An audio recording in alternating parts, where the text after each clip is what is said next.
নমস্কার। West Bengal electricity regulatory commission থেকে একটা রিক্রুটমেন্ট নোটিফিকেশন পাবলিশ হয়েছে for the post of consultant. Contractual বেসিসে নিয়োগ করা হবে। প্রথমত 6 মাস, এক্সটেন্ডেড করা হতে পারে subject to satisfactory performance. Salary পাবেন 1,50,000 টাকা প্রতি মাসে। চলুন কোয়ালিফিকেশন এবং এক্সপিরিয়েন্স কী কী লাগবে দেখে নেওয়া যাক। কোয়ালিফিকেশন লাগবে graduate degree in engineering, preferably electrical or mechanical আর equivalent from AICTE approved institution.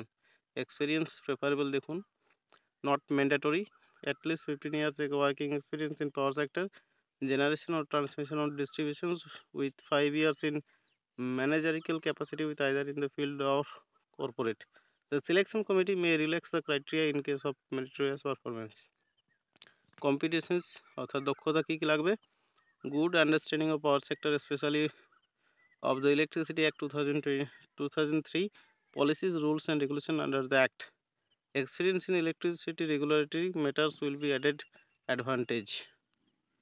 Interested eligible candidates may submit their applications within the with the detailed resume along with copies of certificate and testimonials in the prescribed format addressed to the কি কোন ঠিকানায় পাঠাতে হবে দেখুন, secretary WBREC okay, plot number 8/5 second and 4th floor, premises number March 16 4টা 1, action area 1A, new town, Rajarhat, Kolkata 7,01,163।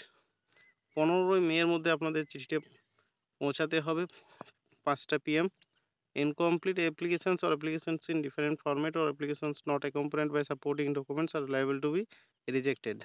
এই হচ্ছে আপনাদের অ্যাপ্লিকেশন ফরম্যাটটি, যেটা আপনাদেরকে ফিল আপ করে ওই 15ই মে এর মধ্যে পাঠাতে হবে along with all qualification and certificate। তো এই ছিল আপডেট।